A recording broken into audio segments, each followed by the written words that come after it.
વિદ્યાર્થી મિત્રો, ધોરણ 10 ગુજરાતીમાં ચોથું સરસ મજાનું એકાંકી શીર્ષક છે ભૂલી ગયા પછી. એના લેખક છે રઘુવીર ચૌધરી. જન્મ 5/12/1938.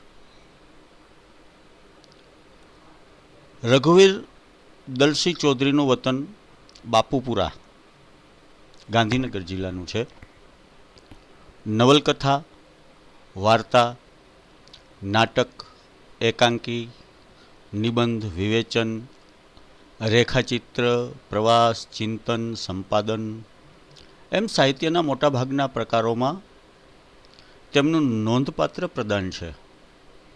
અમૃતા, વેણુવત્સલા, ઉપરવાસ કથાયત્રયી, લાગણી, ગોકુળ મથુરા દ્વારકા, સોમતીર્થ તેમની નોંધપાત્ર નવલકથાઓ છે. આકસ્મિક સ્પર્શ, નંદીઘર, પ્રાણ પ્રતિષ્ઠા તેમના મહત્ત્વના વાર્તા સંગ્રહો છે. અશોકવન, ઝૂલતા મિનારા, સિકંદર શાની, નાટકના અને ડીમ લાઇટ, ત્રીજો પુરુષ એ એકાંકીના નોંધપાત્ર સંગ્રહો છે. સહરાની ભવ્યતા અને તિલક રેખાચિત્રના પુસ્તકો છે.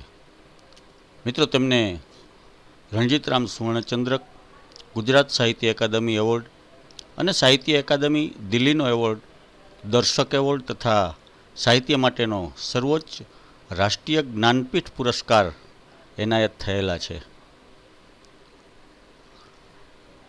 આ એકાંકીમાં સંબંધ, વિચ્છેદ અને ફરી સંબંધ બાંધવાની ઘટનાઓ છે. અને તેનું કારણ પિતા વિરાટનું પુત્રી મનીષાની ક્ષમતા વિશેનું અજાણપણું છે. મનીષા અને નરેન લગ્ન ન કરી શક્યા, પરંતુ એમનો પ્રેમ જળવાયો છે. આબુ ઉપર પર્વતારોહણ દરમિયાન એક કુટુંબને રીંછથી બચાવવાનું મનીષાનું પરાક્રમ સૌને નવેસરથી વિચાર કરવા પ્રેરે છે.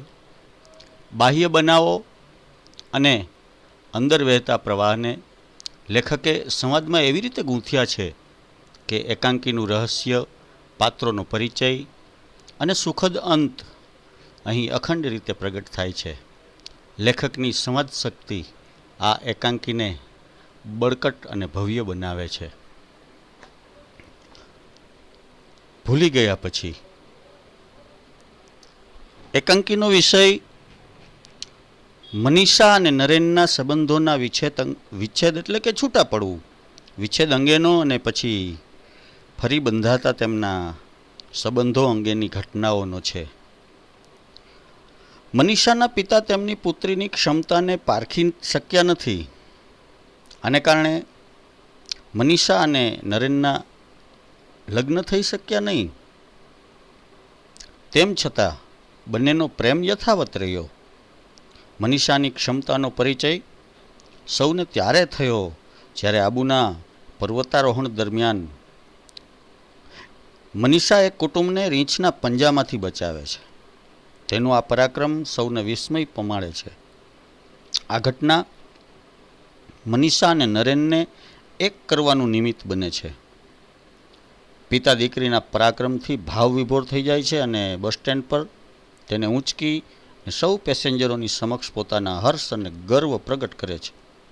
અંતમાં સૌને મીઠાઈ ખવડાવી મનીષા અને નરેનને ભવિષ્યમાં તેઓ પ્રેમ શૌર્યનો ધ્વજ ફરકાવતા રહે તેવા આશીર્વાદ આપે છે. આપણે જોશું કે એકાંકીમાં સંવાદની જે ગૂંથણી છે એમાંથી જે પ્રગટ થતું રહસ્ય છે અને પાત્રોનો ક્રમશઃ પરિચય અને ખાસ તો ધ્યાન ખેંચે એવો સુખદ અંત રજૂ કરી અને લેખકે નારી શક્તિને ઉજાગર કરી છે.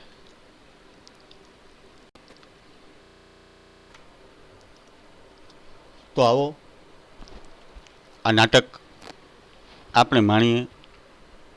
રઘુવીર ચૌધરીના દરેક નાટકો આમ તો રંગભૂમિ ઉપર ખૂબ જ સફળતાથી ભજવાયા છે અને પ્રેક્ષકોએ તાલીઓના ગડગડાટથી એમના દરેક નાટકોને વધાવ્યા પણ છે. એવું જ આ એક સુંદર મજાનું નાટક એકાંકી, એક અંકનું હોય એને એકાંકી કહેવાય. 7-7 અંકના નાટકો હોય છે એને સપ્તંકી કહેવાય. એક જ અંકમાં આ પૂર્ણ થાય, દ્રશ્યો બદલે પરંતુ એનું જે સ્ટેજ, જે રંગભૂમિ ઉપર જે મટીરિયલ હોય એનું એ રહે. તો એકાંકી નાટક ભૂલી ગયા પછી પાત્રો જોઈ લઈએ.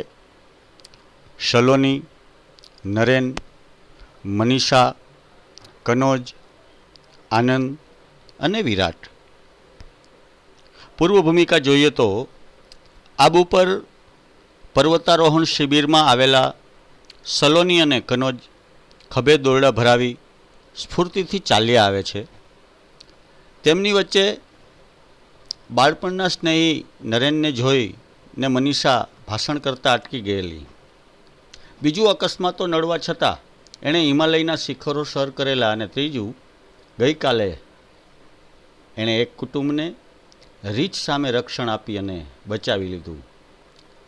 આ ત્રણેય બાબતોની ચર્ચા, વાતચીત એ થાય છે. એ બંને હવે વનાધિકારી, ફોરેસ્ટ ઓફિસર, વનાધિકારી નરેનના નિવાસે આવી પહોંચ્યા છે.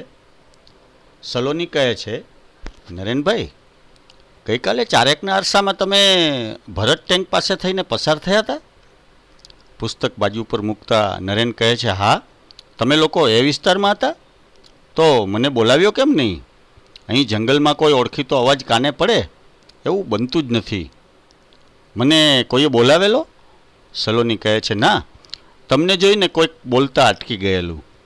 નરેન કહે છે, મારા જેવા સાદા માણસને તારી આ ગોપિત એટલે રહસ્ય ભરેલી વાણી નહીં સમજાય.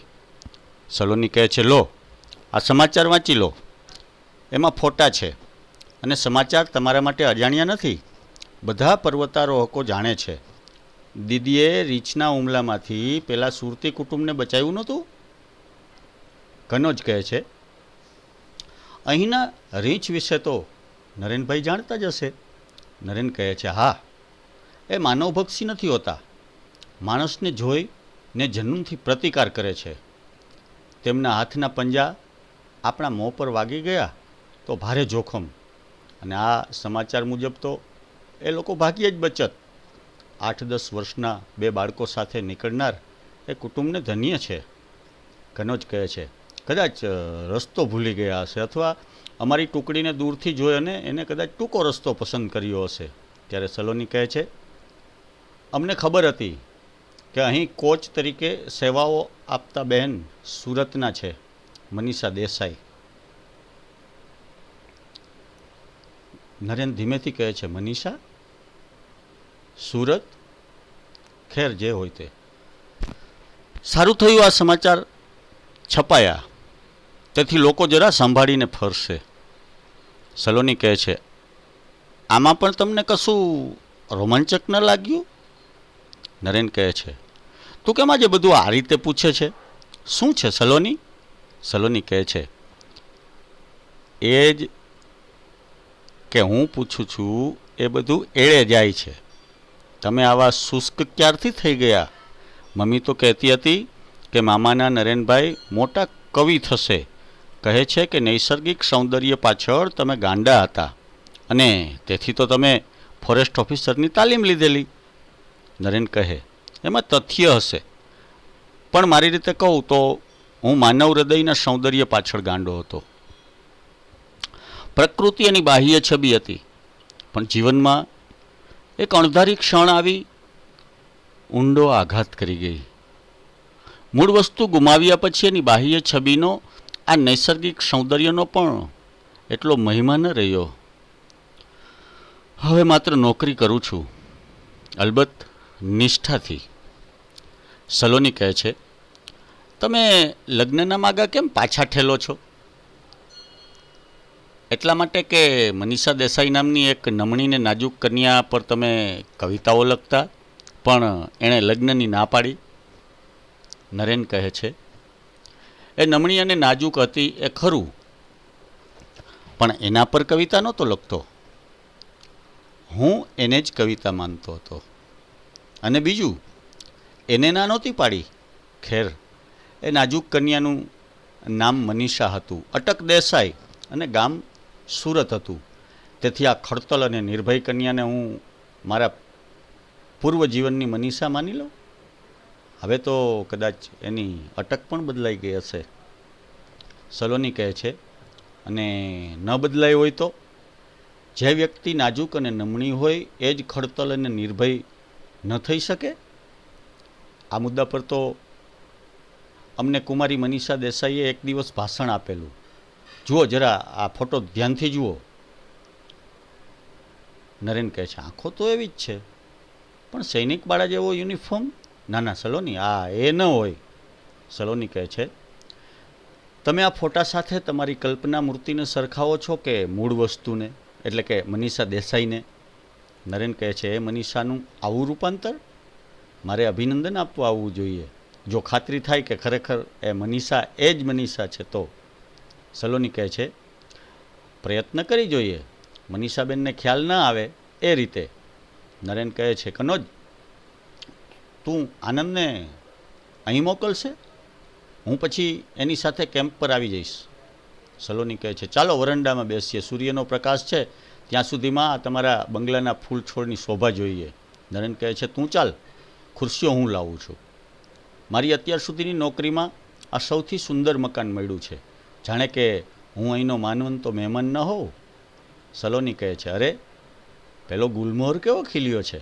નરેન કહે, એની ઉંમર ખબર છે? આપણા બંનેની ઉંમરના સરવાળાથી પણ વધારે હશે. નજર પડી ત્યારે મને પણ એવો જ પ્રશ્ન થયેલો, આટલું ઘરડું ઝાડ આટલું પ્રફુલ્લિત થઈ શકે? દૂર જોતા નરેન કહે છે, અરે આ પેલો દોડતો આવે છે એ તો મનીષાનો નાનો ભાઈ લાગે છે. આટલા વર્ષે બાળક જ રહ્યો, બરાબર 4-4.5 વર્ષે હું એને જોઉં છું. સલોની કહે છે, હવે કંઈ બાકી છે ખાતરી કરી લેવામાં? નરેન કહે છે, હા, મૂળ વસ્તુ, મનીષાનું મન. સલોની કહે છે, તમને દૂરથી જોતા જ એની વાણી ખોવાઈ ગયેલી. એના મન વિશે બાતમી આપનાર મારાથી ચડિયાતું તમને મળવાનું નથી. એ તમને ચાહે છે, એના પ્રેમમાંથી જ એનું આ શૌર્ય જાગ્યું હશે. નરેન કહે છે, શક્ય છે. આવ આનંદ, કેમ આમ દોડતો આવ્યો? સલોની કહે છે, અહીં આવ્યા પછી એ ચાલવાનું ભૂલી જ ગયા છે, દોડે જ છે. આનંદ કહે છે, આજે તો કારણ પણ હતું. કનોજે કહ્યું કે મને અહીં બોલાવ્યો છે, તમને મળીને પાછું બસ સ્ટેન્ડે જવું છે. તાર હતો, પપ્પા આવવાના છે. હું અને દીદી એમને લેવા જતા હતા ત્યાં કનોજે અમારી કાર રોકી અને એ મારી જગ્યાએ ગયો. નરેન કહે, પણ તારા પપ્પા આમ એકાએક? આનંદ કહે, આ મનીષાના પરાક્રમ વિશે છાપામાં વાંચ્યું હશે, અભિનંદન આપવા પધારતા હશે. નરેન કહે, મનીષા કોણ? આનંદ કહે, તમે પૂછો છો, મનીષા કોણ?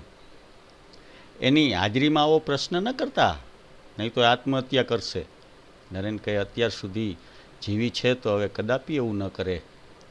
આનંદ કહે, દીદીનું ભલું પૂછું, અહીંના ઊંચામાં ઊંચા શિખર પર જઈને કૂદે, જેને કાજે આવું આકરું તપ કરી અને સિદ્ધિ મેળવી, એ પૂછે છે કે મનીષા કોણ? તો પછી નરેન, ખરેખર હું તો ભૂતકાળ બાદ કરીને જ જીવતો હતો. આનંદ કહે છે, મનીષા યાદ કરીને જીવતી હતી. ખરેખર તો એમ કહેવું જોઈએ કે ભવિષ્ય માટે જીવતી હતી. પપ્પાએ તમારી સાથે એની સગાઈની ના પાડી, એનો આઘાત સમજવાની ત્યારે એની ઉંમર ન હતી. છતાંય મેં એની તરફેણમાં દલીલ કરી હતી. પપ્પાએ મને કહેલું, જા મનીને એટલે મનીષાને કહે કે એક ગરોળી પકડી લાવે, તુરંત હા પાડી દઉં. એમની વાત સાચી હતી. મનીષા ત્યારે સુકુમાર તો હતી જ, ડરપોક પણ હતી. પપ્પાને ખાતરી હતી કે સિંહની એકાદ ત્રાળ સાંભળીને જ મનીષા મરી જશે અને નરેન્દ્રકુમારે વિધુરનું જીવન જીવવું પડશે. પણ હવે એ આખી વાત બદલાઈ ગઈ છે. પપ્પા ઘણા વખતથી તમારું સરનામું શોધતા હતા. એ મનીષા પાસેથી જાણશે તો સીધા અહીં જ આવશે. નરેન કહે છે, આ બધું માન્યામાં આવે એવું નથી, થોડુંક વધુ પડતું સારું લાગે છે, જેના માટેની મારી યોગ્યતા મેં કદી કલ્પી પણ ન હતી. અને આટલું બોલે છે ત્યાં જીપનો હોર્ન સંભળાય છે. આનંદ કહે છે, દીદી હોર્ન વગાડતી લાગે છે, હું જાઉં. નરેન કહે, ખરેખર તો મારે જવું જોઈએ, પણ જો એ અહીં આવવા માગતા ન હોય તો કહેજો કે કાલે સવારે અભિનંદન આપવા કેમ્પ પર આવીશ. સલોની કહે છે, 5 વાગે અમે તાલીમ માટે નીકળી જઈએ છીએ. નરેન કહે, અને 10:30 આવી જાઓ છો. સલોની કહે, ખબર તો ઘણી રાખો છો. નરેન કહે, મારી જવાબદારીનો ભાગ છે. અને ત્યારે કનોજ પ્રવેશતા કહે છે, સલોની, ચાલ તારે નથી આવવું? સલોની કહે છે, કેમ? દીદી અહીં નથી આવતા? કનોજ કહે, એ આવે છે, પણ હું અને આનંદ વિરાટ બાબુને ગેસ્ટ હાઉસમાં મૂકવા જઈએ છીએ. સલોની કહે છે, એમને નરેનભાઈ વિશે કશી ખબર નથી? કનોજ કહે, દીદીએ કશું કહ્યું નથી. સલોની કહે, તો જીપ અહીં કેમ ન લાવ્યા? કનોજ કહે, આનંદ અને તને લેવા. ચાલો આવજો નરેનભાઈ. નરેન કહે છે, આવજો. સલોની અને કનોજ જાય છે. નરેન થોડાક ડગલા ચાલે છે. જીપ ઉપડવાનો અવાજ આવે છે. નરેન કહે છે, અરે, એક માણસને મૂકીને જીપ ઉપડી ગઈ. શું એને માટે એમાં જગા નહીં હોય કે પછી એ મનીષા હશે? અહીં જ આવે છે સામે જતા. આવ મનીષા, આ છોકરાઓએ ભૂમિકા તૈયાર કરી ન હોત તો હું તને ઓળખી શક્યો ન હોત.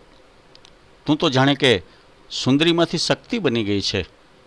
તે એક કુટુંબને બચાવ્યું, એ બદલ ખૂબ ખૂબ અભિનંદન. મનીષા કહે, આભાર.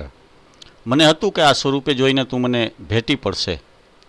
નરેન કહે છે, તું પહેલાં એટલી સુકુમાર હતી કે આવેશથી ભેટી પડતા સંકોચ થાય, અને હવે તું એવી દીપ્તિવંત લાગે છે કે તારા તેજની અદબ રાખવાનું મન થાય છે. સાચે જ એક એક પલકારે પ્રશ્ન થયા કરે છે કે તું એ જ મનીષા છે? મનીષા કહે છે, છું અને નથી. નહોતી તે થઈ શકી એનો આનંદ છે. ગરોળીથી ડરનાર હવે મગર સાથે પણ લડી શકે એમ છે.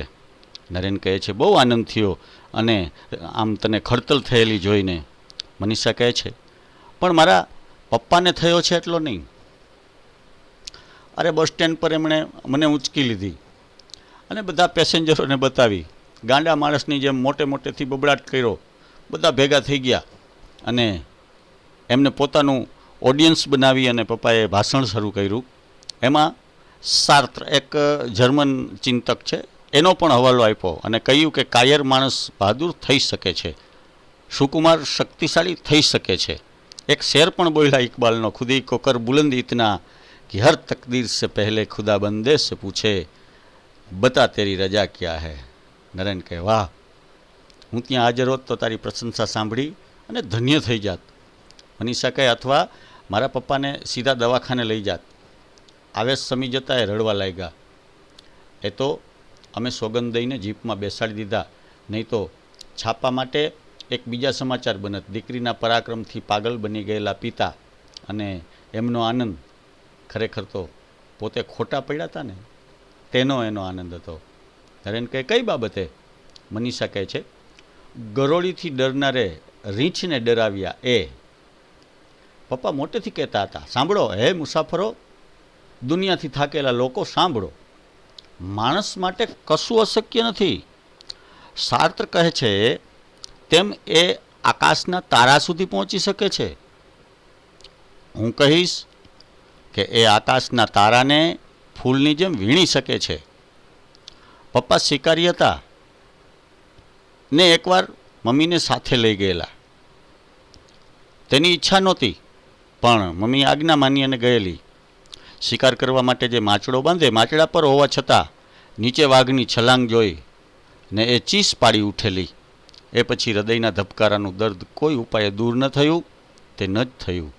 આજે મમ્મી જીવતી હોત તો આ સમાચાર વાંચી ને એમના ધબકારા કાયમ માટે સમી ગયા હોત.